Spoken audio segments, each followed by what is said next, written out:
Welcome to Podcast Awesome, where we chat about icons, design, tech, business, and nerdery with members of the Font Awesome team and folks within the broader Awesomeverse.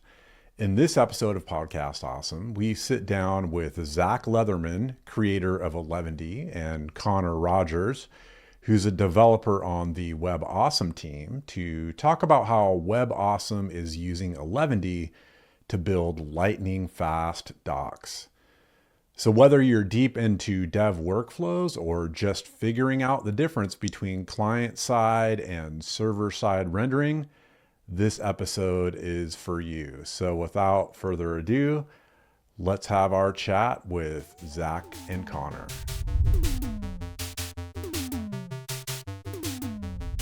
So Zach and Konnor, welcome to Podcast Awesome. It's great to have both of you guys on. And Zach is the mastermind behind Eleventy, and Konnor is part of the Web Awesome team. Konnor, I was talking to your workmate, Corey, who is the boss of Web Awesome, formerly Shoelace. And Corey said that you had been talking about using Eleventy as a solution for something that you were building and a problem that you were trying to solve. Before we get to that, maybe, Zach, you can tell us a little bit about Eleventy. I'm sort of assuming folks that are tuning in understand what Eleventy is, but maybe for those who don't, can you tell us a little bit about Eleventy? Yeah, Eleventy is a sort of a static site generator that helps you build websites. It's been around since 2017. And yeah, it's kind of grown over the years. It's sort of known for its lightweight footprint in terms of build performance and runtime site performance. So you get super fast websites and hopefully super fast build times at the same time. So yeah, I've been maintaining it for many years now, and I joined Font Awesome last year as part of that continuing work. So yeah, Nice. Eleventy has been great. Awesome. And a static site generator, static would just mean something like maybe like a blog or a docs site. Is that right? Yeah, I think static sites are typically dovetail quite nicely with content-based sites. So things that don't have a ton of dynamic pieces to them. They don't change too much over time. The content doesn't change on request. And yeah, I think those are sort of the typical use case. The other thing that I really like about static sites is that you really only have to generate the assets once at build time, and you get a couple of nice things out of that. You can get build time errors. So if there's a problem with your content or your code, you sort of know before it's deployed to production, and end users don't see it.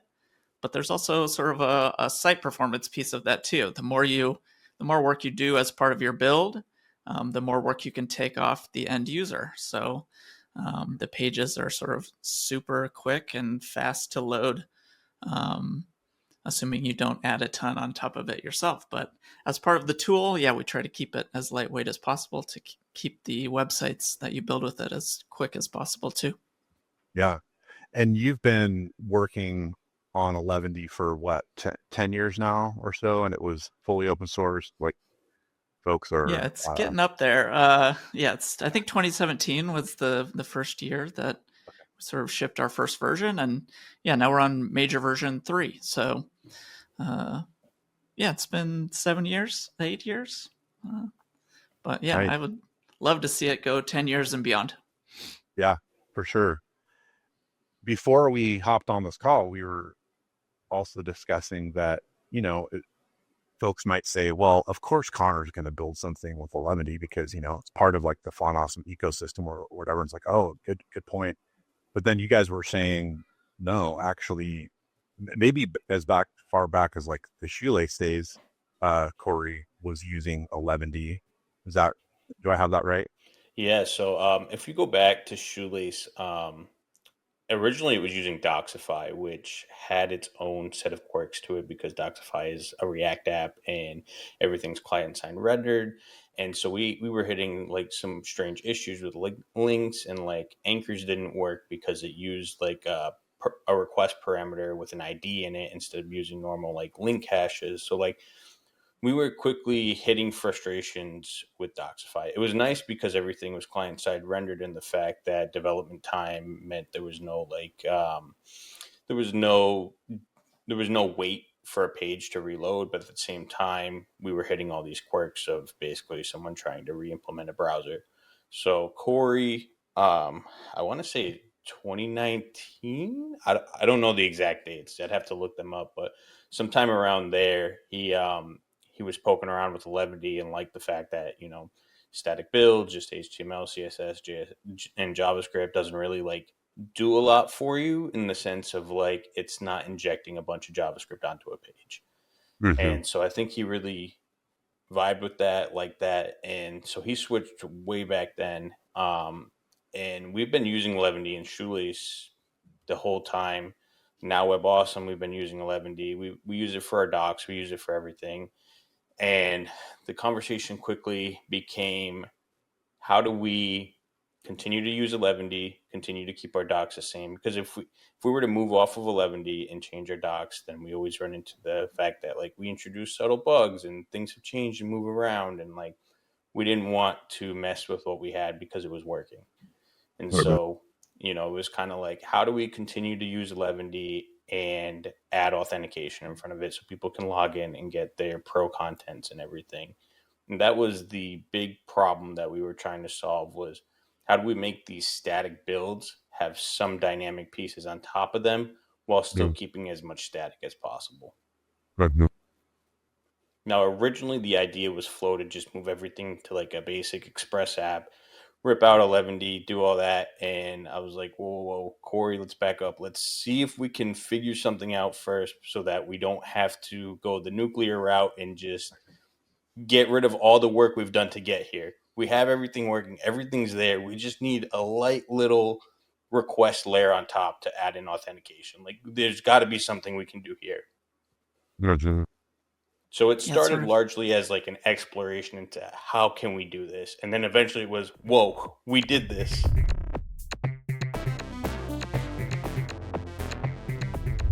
yeah, it's been great to see. I think that Eleventy, just as part of the core tool, we sort of have dipped our toes into some dynamic features over the years. And I think the one that has still sort of stuck with the project is that we have added a sort of an on request image optimization layer inside of Eleventy. So when you're using Eleventy locally, we'll optimize your images when they are requested in the browser. So we don't have to do a ton of build time work when you're developing locally, but that build time work is still happens as part of your production build. So really has tightened the developer feedback loop in that way. So there is like a sort of a nice overlap between the two worlds, and that sort of it has facilitated as part of owning our own dev server. Um, and yeah, it's been really cool to see what y'all have layered on top as sort of an extra on request thing, because I do kind of feel like that is a future direction for the project as well. How do we sort of manage living in these two worlds without giving up too much of the original benefits that we had from the upfront builds? So I'm curious, Zach, with the solution that the folks at Web Awesome were trying to find, was there anything that sort of emerged for you where I was like, oh, like there's maybe a new feature or like something that I ought to build in order to have flexibility for folks in the future for something that you maybe hadn't thought through? Not Yeah, that you hadn't thought through, but like this is an opportunity to build something. yeah. I mean, we have had dynamic pieces in 11D Core historically. We sort of dove into some hosting specific adapters in terms of like us. We had a serverless plugin and we had an edge plugin in version 2. but those were just sort of single host specific. So you couldn't really, you didn't really have the same portability benefits that a lot of folks would expect from an Eleventy project, especially if you use those plugins. So we sort of moved away from that and went back to our roots as just like a pure static site generator. So there is sort of this tension, right, that exists between, especially in the JavaScript build tooling ecosystem, of there's a lot of hosts right now that have like, I want to say, what's the nicest way to say this? I want to say they have a lot of vendor lock-in when it comes to their serverless implementations. And they sort of use that to make money. They're sort of maybe a light wrapper around AWS Lambda or some other things, and they give you some nice developer experience improvements there. But it becomes then more difficult to port your site to a different host, which I think is a very important feature, especially when you're using hosts that may not have a ton of longevity to them, or they may be propped up by business models that don't have a ton of longevity to them. So I think portability is a very important part of the Eleventy ecosystem, and having hosting specific adapters is not really something that I would love to include long term, or a code that I would want to maintain. So it's more of a, I think we're taking a different tact moving forward, and that we're trying to make Eleventy as runtime independent as possible, and not have tight integrations in terms of single host specific features. And that's sort of where we'll probably talk about later. Eleventy sort of, we've been sort of doing with this initiative to try and make Eleventy run client side as well. And that's sort of the same thing, right? We're trying to get Eleventy to run dynamically in a bunch of different JavaScript runtimes, or even in an Express app, and also client side in the browser, which is sort of maybe a strange direction, I think, for a lot of people to see after we were sort of the I have like a Node.js thing in my background, like a very limited client side JavaScript, but there are use cases for it, and as long as you apply those correctly, they can be a great benefit to your project as well. And I think a lot of people have asked for these features, like having user authentication, having sort of lockdown content. And it makes sense, right? You want to have a product that you can sell. It can't just exist on the public web. And that's why you're seeing a lot of these extra features now. And I think that the work that Konnor has done has been great for that too. I think that maybe the thing I'm really interested in is to hear about your technical direction that you chose for the backend. Did you decide to use a serverless adapter? Did you decide to use a specific host or a host independent thing, or a node runtime? Like, what was your thinking in terms of the backend architecture that y'all decided to add on top of Eleventy? Yeah, so I actually had some pretty strict requirements from people above me. Well, I don't know about above, but we have a DevOps team of a few people who had some pretty strict requirements of, we basically didn't want to introduce that runtime lock-in that Zach had talked about, of you have these platform specific features that only work on, various different hosts. And we wanted to be largely agnostic because we do have our own in-house DevOps team that has its own in-house deployment platform and does its own in-house stuff, and they wanted us to be a part of that, particularly for just tracking everything, having logs all in one place, having everything in one place. So it was kind of like non-negotiable that serverless, we initially looked at serverless, edge, etc., and it just wouldn't work with the platform that we had, right? Like it would have been too much operational complexity to make that happen. So that was like immediately off the table, despite that kind of being like at the time in Eleventy's docs, like the big way to add dynamic pieces was with these edge runtimes, these serverless runtimes. So that was off the table immediately. Like that was like a hard no. And that was not part of the requirements that I had to build it. So it was like, we need a server that we can run, whether it's Elixir, it's Rails, it's, Node with Express, whatever the case is. It just needs to be a simple server that I can put together in a Docker image, build the Docker image, and then we can run that container. So that was the requirements I had. So it was very specific of how this needed to be. And so after poking and prodding around, we ended up going with Node and Express, partly because the team is familiar with Node, they're familiar with Express, and Corey initially built out a small prototype with Express, but not using Eleventy at the time. And I used that prototype to kind of poke around Eleventy. And my first initial implementation with it was not that great. So initially what I was doing was what Zach was talking about with the dev servers, and on request, we would transform and we would look for an index.html from Eleventy and transform that index.html if it had like specific shortcodes in it. The problem I found is that when we were running this second nunjuk, we ended up going with nunjucks in the end. We were using EJS at the time. We went through a few different templating stuff, but settled on nunjucks. When we were doing it on the before request and within the dev server, it was running too late, right? A lot of transforms already happened. And so we needed the second transform to be the first thing to run in our post-processing in Eleventy, so that everything would get all the pieces it needed, just in case something transformed to looking like a nunjucks variable injection. So initially we went with that before request, and then over time it turned into a transform. And then it was like, okay, we have these index.html files, but we need a way to find them. So like I built this little Pathfinder utility within Node that would then take the JSON that Eleventy would provide of all the input paths and what they turn into for output paths. So we kind of have like a forget the word for it.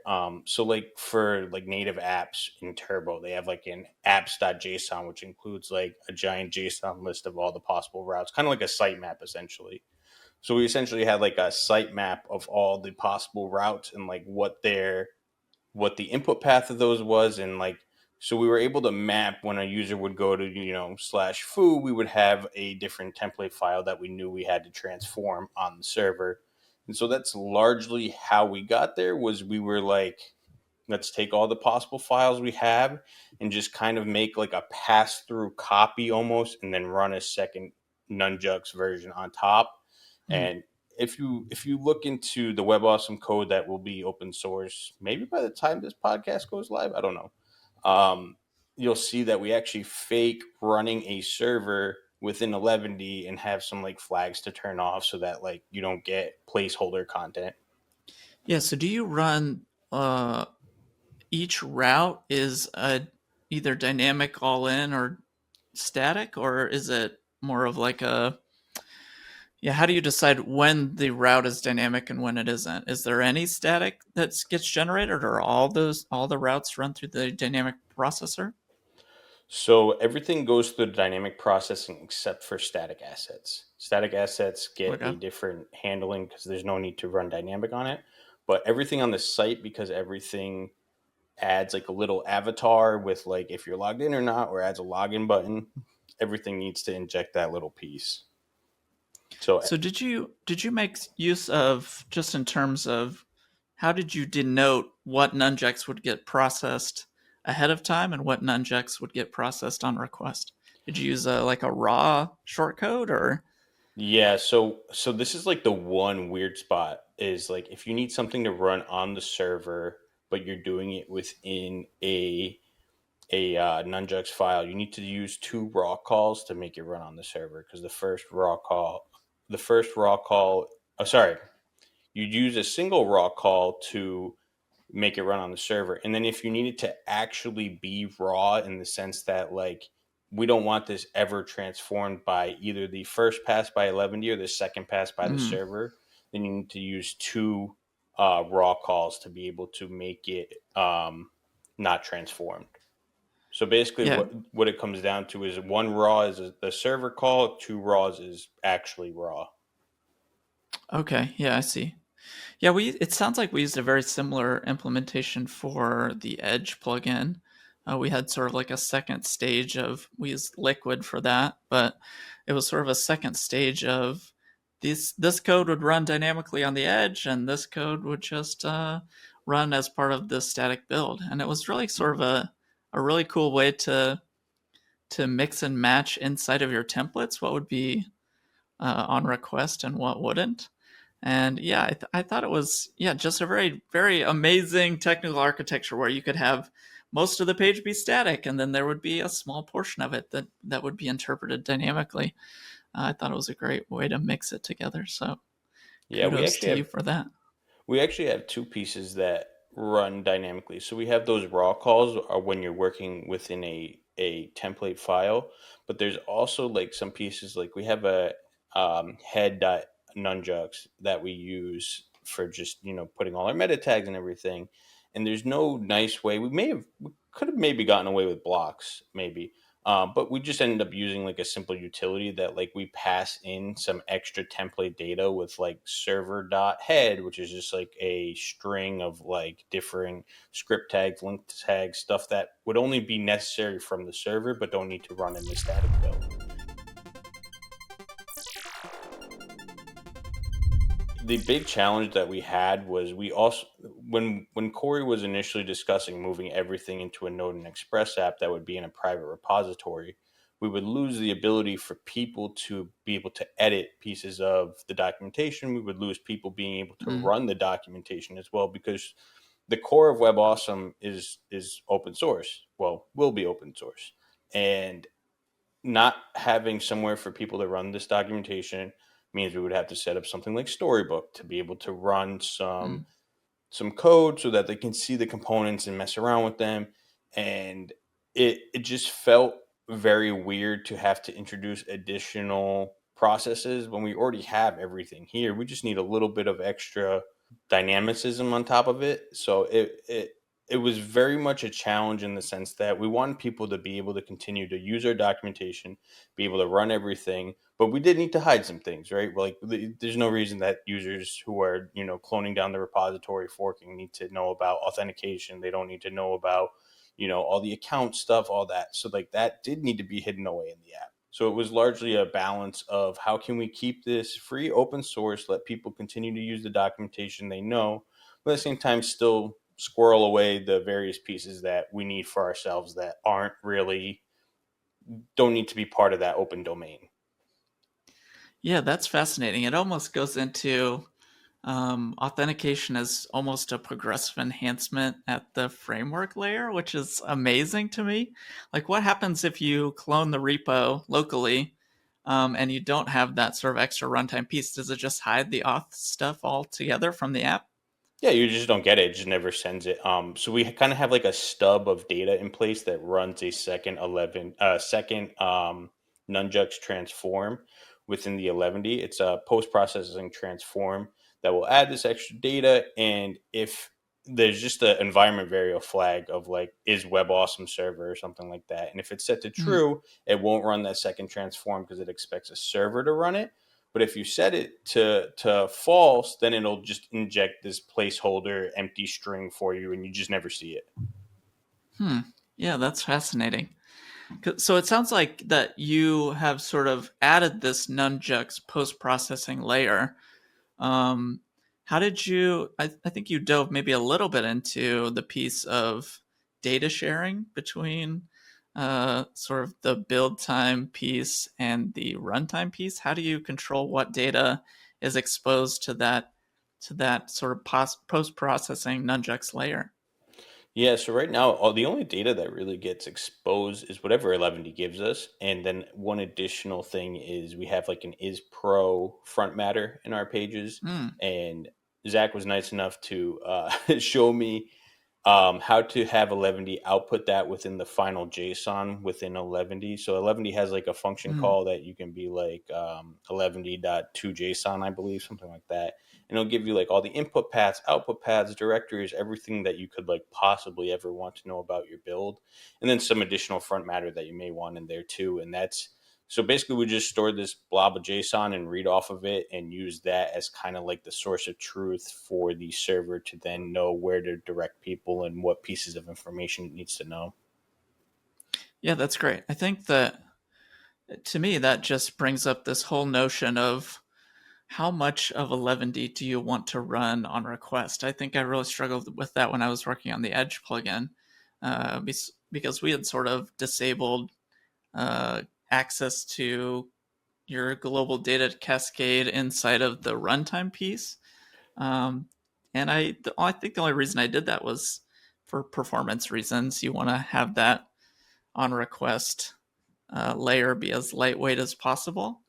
And I think the feature that you were mentioning is called a data filter selector.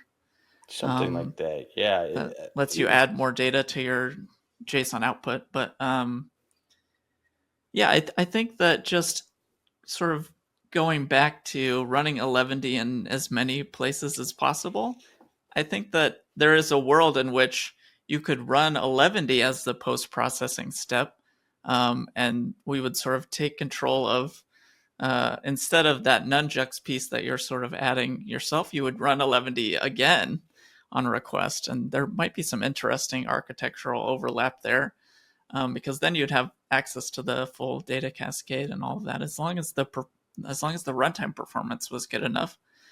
And in some of our experiments we've been doing and running Eleventy in the browser, where you sort of run an Eleventy build on every keystroke as you're using the editor in browser, and it's been pretty good so far. So I think as long as we can keep that runtime piece as lightweight as possible, there might be some very interesting features to come in that same layer. Yeah, I think that would be the ideal case, is we would be able to post-process with Eleventy again and be able to reuse all our existing templating and everything, and kind of have it be aware of what it's transformed, what it hasn't transformed. I think that would be a huge future enhancement, like you said, given that performance isn't an issue there. Because yeah, that was the big piece. That's why we went with nunjux, because we're already using nunjux in the Eleventy static build. So like we wanted to keep the templating to make it feel the same within the app. In fact, there is actually like one little edge case with the app where, because Eleventy, I think this is part of why we moved away from the before request. I don't think it's actually an issue anymore. But basically, when Eleventy would do its transforming to HTML, it would have a hard time with the nunjux variables when you do like curly braces, set, is whatever equals foo, for example. It would have a hard time with that. So it would like inject, particularly from markdown pages where it was a problem. It was that markdown to HTML conversion where it would like inject extra paragraphs tags for you. Yeah. And it like set your variables as like attributes on the paragraph tag, and it got all messed up. So like a lot of our server templates are nunjux extensions instead of markdown files. That was like the one edge case of like, we can't really have these live as markdown files because they run into this weird processing issue. But other than that, everything's been fine. And a lot of our data pieces on the server don't really make sense as markdown, because it's a lot of heavy HTML more than markdown.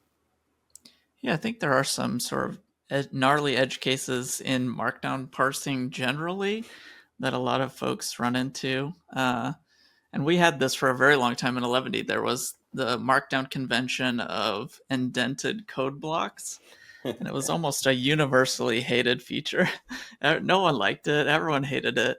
And we were able to disable that in a major release, I think, version 2. We finally got rid of it. But yeah, it was just very confusing for folks that would have some indentation in their markdown code, and suddenly that would become a formatted code block.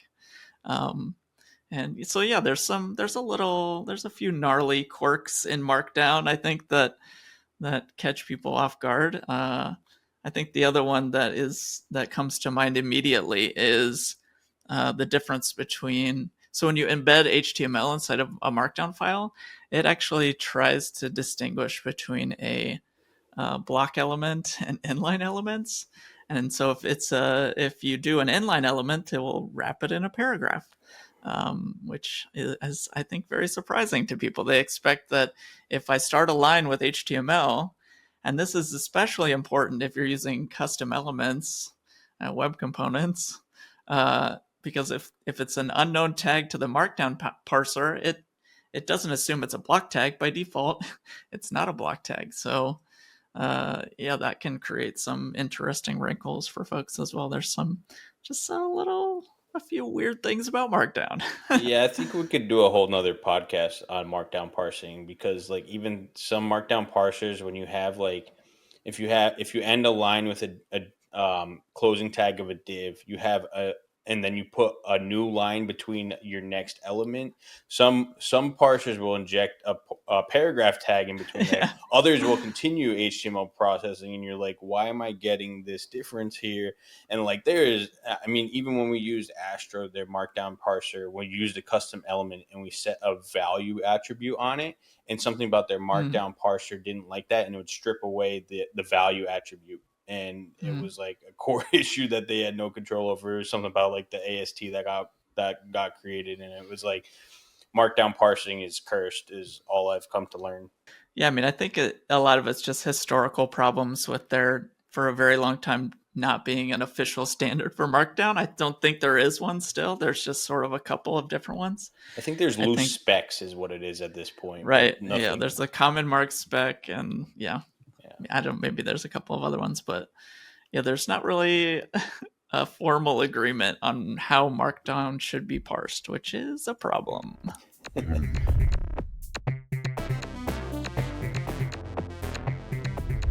So Konnor, I'm curious now, what's the one thing that you wish somebody had told you before you got started on your project? I Um, wish yeah. I wish somebody had told me how hard it would be to mix both public and private repositories together Mhm. and get those builds to talk to each other, and the amount of headache that it was going to introduce in my life. I wish I had known just how bad that was going to be. I had an idea, but not until you're in the weeds do you realize just how bad it is. So Zach, is there anything on the horizon for Eleventy that you're excited about that you like to tell folks? Yeah, I mean, we're sort of heading this future direction of trying to get Eleventy to run in as many JavaScript runtimes and as many environments as possible. We've sort of added an Eleventy code editor in some of our demos on the documentation, and that's sort of a working example of Eleventy running in browser.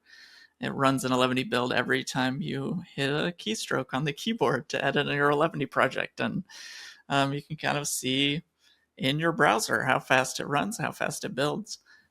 So I think that has been very powerful, but there's also just some future work, I think, where we'll get sort of a single file bundle of Eleventy that you can run in a bunch of different runtimes. You can run on the server, you could run it in Node, you could run it in Dino, you could run it in an Edge environment, in a serverless environment, and on the client. So there'll be a lot of very interesting dynamic use cases that come out of that that I think will be really great for the future of the project, and getting Eleventy to run in as many places as possible will help developers as well. Yep. It's all about having those options, baby. Absolutely. Zach and Konnor, thanks for taking some time today to come on Podcast Awesome and to talk shop a little bit.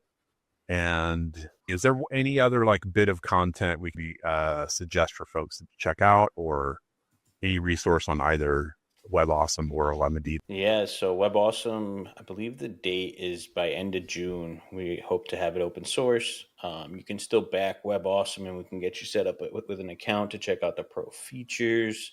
We hope to have an NPM package out soon as well, so people can do that and not have to run off the CDN. I think those are the big three things for WebAwesome. That's great. Looking forward to all the awesome stuff we're going to be building. Thanks, fellas, for coming on today. Thanks for having us. Thanks for having me. Yeah, for sure.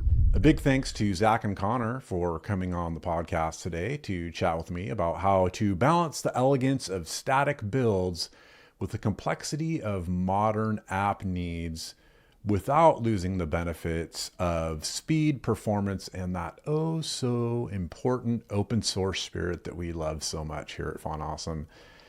If you want to keep up with everything that Eleventy and WebAwesome are up to these days, you can check out Eleventy at eleventy.dev, like the number 11ty.dev, and sign up for early access to WebAwesome at webawesome.com. Podcast Awesome was produced and edited by this guy right here, Matt Johnson. The Podcast Awesome theme song was composed by Ronnie Martin, and the music interstitials were done by Zach Malm. These video episodes, we get some extra editing help from Isaac Chase. Okay, until next time.